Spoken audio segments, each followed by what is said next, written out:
बिहार की कई सार्वजनिक सभाओं को संबोधित करने के बाद और बिहार की जनता से वैसे तो निरंतर हमारा संवाद चलता ही रहता है और चुनाव के दौरान भी मैंने लोगों से हालात लिए। यह स्पष्ट है कि यहाँ पर एनडीए की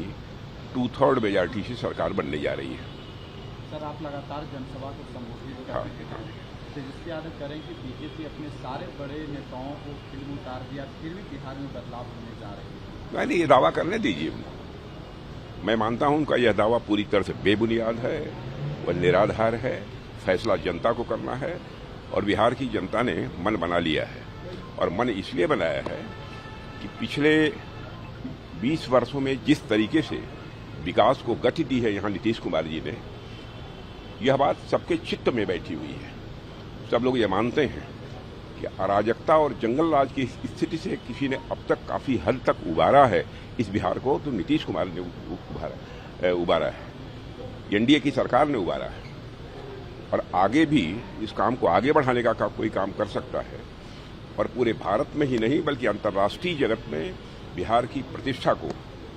बढ़ाने का काम यदि कोई कर सकता है तो वो एनडीए की सरकार ही कर सकती है। दावे भी कर रहे हैं सर, महिलाओं को पैसे देने की बात कर रहे हैं कि 1 साल में 30,000 उनके अकाउंट में डाल दिए जाएंगे अगर हमारी सरकार। देखिए, इस प्रकार के प्रलोभन उन्होंने पहले भी लोगों को दिए हैं, वादे बहुत किए हैं, लेकिन वादों को आंशिक रूप से भी आरजेडी की गवर्नमेंट ने कभी पूरा नहीं किया है, चाहे आरजेडी की गवर्नमेंट रही हो अथवा आरजेडी कांग्रेस की रही हो। मैंने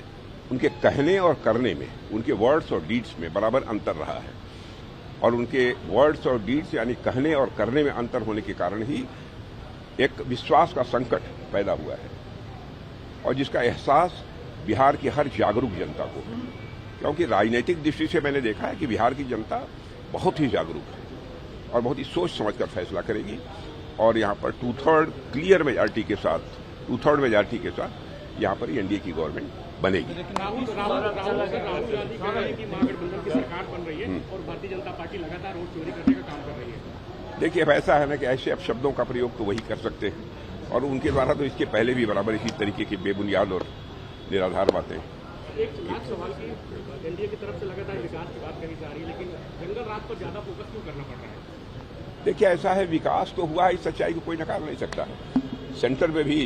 मोदी जी के नेतृत्व में गवर्नमेंट आने के बाद जितनी तेजी से देश का विकास हुआ है, जो हमारा भारत 2014 में अर्थव्यवस्था के आकार, इकोनॉमी की साइज के मामले में दुनिया के देशों में 11वें स्थान पर था, वह जंप लेकर आज 4थे स्थान पर पहुंच गया है और बड़ी मानी जानी इंटरनेशनल फाइनेंशियल फर्म्स इस बात का दावा कर रही हैं कि मोदी जी के नेतृत्व में भारत जितनी तेजी के साथ आगे बढ़ रहा है, इसे जल्दी ही इकोनॉमी की साइज के मामले में, माने अर्थव्यवस्था के आकार के मामले में दुनिया के देशों में तीसरे स्थान पर आने से कोई रोक नहीं सकता।